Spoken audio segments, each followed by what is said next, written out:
잊은 민족은 역사를 잊은 민족과 똑같습니다. 미래가 없다고 했습니다.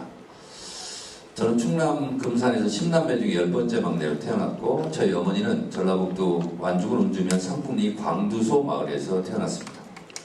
댐공사를 해서 그 마을이 수몰이 된다는 얘기 듣고 제가 다시는 가볼 수 없어서 어머니가 태어난 집을 며칠 전에 다녀왔습니다. 그 폐가에 앉아서 참 여러 가지 생각을 했습니다. 우리 한국 현대사도 그러합니다. 어머니, 아버지가 있는 것은 할아버지, 할머니가 있기 때문이죠. 내가 있는 것은 어머니, 아버지가 있기 때문이고 아들, 딸들이 있는 것은 내가 있는 거죠. 이렇게 보이지 않았지만 100년 전의 일이지만 누군가는 그 핏줄을 잇기 위해서 열심히 살았습니다. 대한민국의 민주주의도 대한민국의 정치도 그러했습니다. 가장 최근의 예를 들어보면 김대중 대통령이 없었다면 노무현 대통령이 없었고 노무현 대통령이 없었다면 문재인 대통령이 없었으며 문재인 대통령이 없었다면 이재명 대통령도 없습니다. 그런데 이 네 분을 지지했던 사람들이 각각 다른 위치, 다른 방향에서 다른 목소리를 내면서 갈등하고 있습니다. 이 한뿌리 공동체 정신으로 네 분의 대통령을 뽑았던, 지지했던 사람들이 한 군데로 모여야 됩니다. 당 내에서 이것이 먼저 선결되어야 합니다. 그걸 위해서 제가 당대표를 나왔습니다.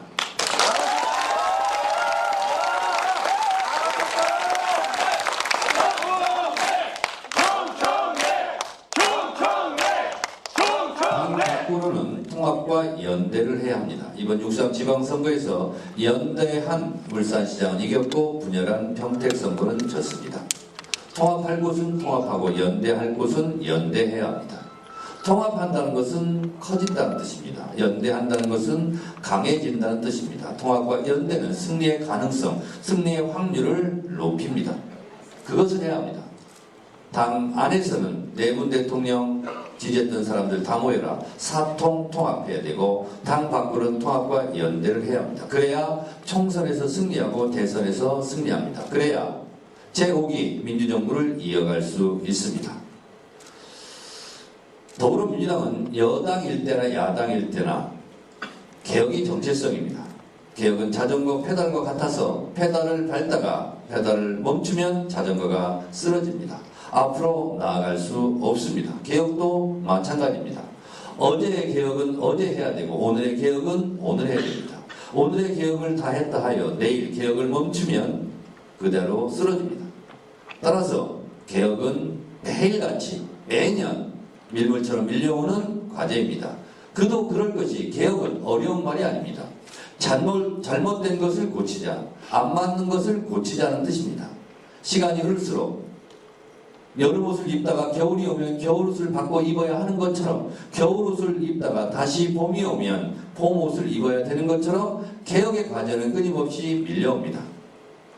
일상생활 속에서의 민생개혁은 사람들에게 이슈가 되어 있지 않아서 그렇지 국회에서 법을 개정하는 것은 다 개혁 입법입니다. 그 중에서 우리가 알고 있는 유명한 개혁 입법이 검찰개혁, 사법개혁, 언론개혁 이런 겁니다. 제가 당대표 1년 하면서 그 어렵다던 검찰개혁, 검찰청을 폐지하고 공소청, 중수청을 출범시키는 법을 통과시켰습니다. 수십 년간 하지 못했던 사법개혁의 일환인 대법관 증원을 했습니다. 재판소원제를 통과시켰습니다. 법왜곡제를 통과시켰습니다.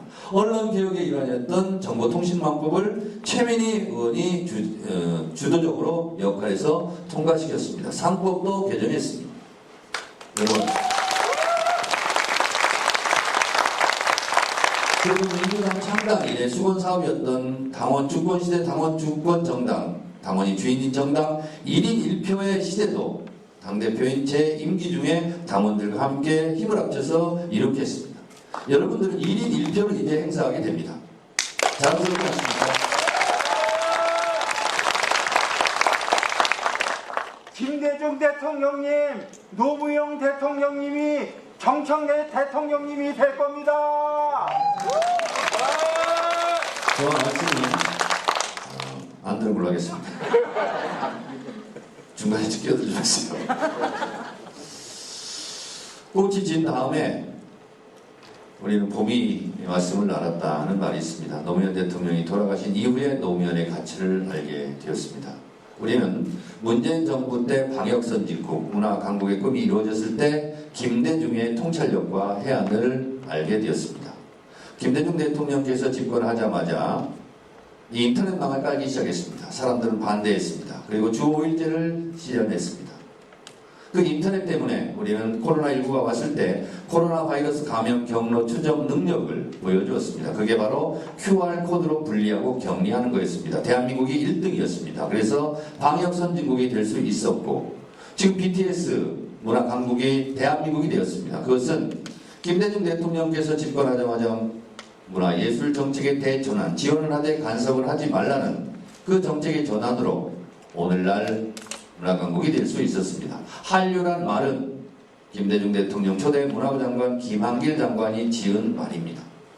이처럼 한 국가의 지도자는 20, 30년을 앞세워서 보고 그것을 준비하는 대통령입니다. 지금 대한민국은 이재명 대통령이라는 걸출한 세계적인 지도자를 보유하고 있습니다. 만약에 지금 AI 혁명 시대에 윤석열이 대통령이었다면 참으로 상상하기도 끔찍합니다. 여러분, AI 혁명은 김대중 대통령 때 일으켰던 인터넷 혁명의 10배, 100배 더 큰 문명사적 대전환을 가져올 것입니다. 왜 그러냐? 여러분, AI로 이제 모든 것을 다 할 수 있는 시대가 왔습니다. 그런데 AI에 반드시 필요한 부품이 반도체입니다. 휘발유 자동차의 반도체 부품이 1000개가 필요하면 자율주행 자동차에는 3000개 정도 필요하다고 봅니다. 그리고 로봇, 피지컬 AI 이런 데 반도체가 더 많이 들어갑니다. 그래서 반도체를 생산하는 국가가 이제 국가 경쟁력의 제 1등 자리를 차지하는데 다행히 우리는 삼성전자와 SK 하이닉스가 있어요. 그런 상태에서 AI 혁명 시대가 온 겁니다. 우리 생각해보면 4, 5년 전만 하더라도 AI 혁명 시대 이거 별로 피부에 안 와닿았습니다. 지금은 이것이 전 세계를 휩쓸고 있습니다. 여러분 놀라지 마십시오. 삼성전자가 작년까지 벌어들인 영업이익이 290조 정도 됩니다. 작년까지. 올 한 해 얼마를 벌어들인지 아세요? 300조 원이 넘는답니다. 왜 안 놀래요?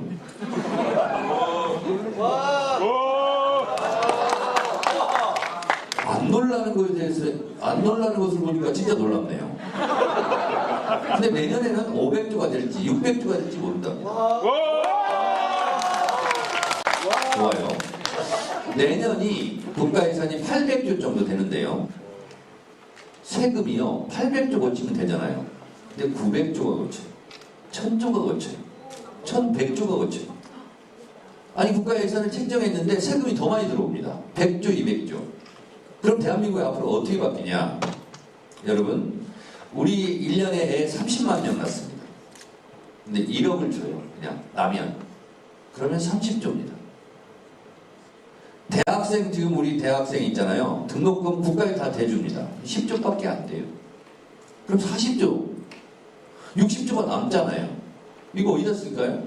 기초노령연금 지금 100만원씩 받잖아요. 그냥 200만원 줄 수도 있어요. 그러니까 앞으로 추가로 더 거치는 세금을 가지고 앞으로 우리나라 복지를 어떻게 쓸 것인가. 이것을 이제 앞으로 논의해야 되는 그런 시대입니다. AI 혁명이 불러온 바로 우리 대한민국 국민들이 피부로 느끼는 일이 되고 말았어요. 제가 그냥 하나 예를 들어드린 것 뿐입니다. 며칠 전에 텔레비를 보는데 중국에서 한 남자가 진짜 어떤 미인하고 여자하고 춤을 춰요.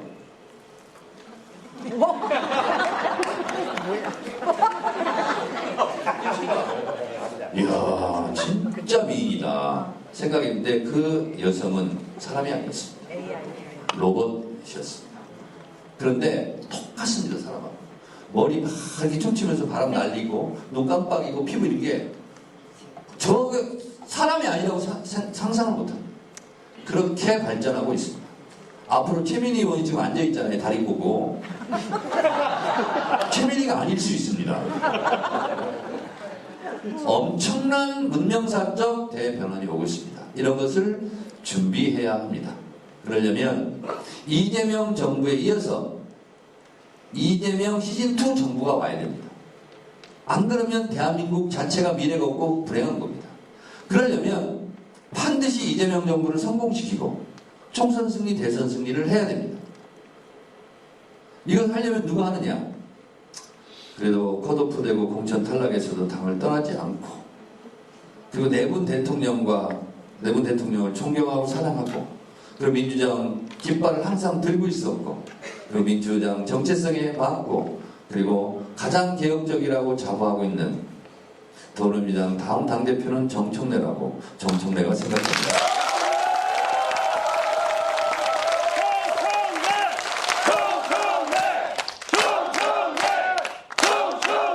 네. 그 정도 알아두시고요. 여러분들께서 알아서 해주시기 바라고, 저희 이번에 슬로건은 민주당을 민주당답게. 강력한 개혁 단결 정청래입니다. 정청래와 함께 손잡고 원팀이 되어서 더불어민주당 최고위원으로 일할 수 있도록 여러분들께서 도와주셔야 될 최민희 의원을 무대로 모시겠습니다.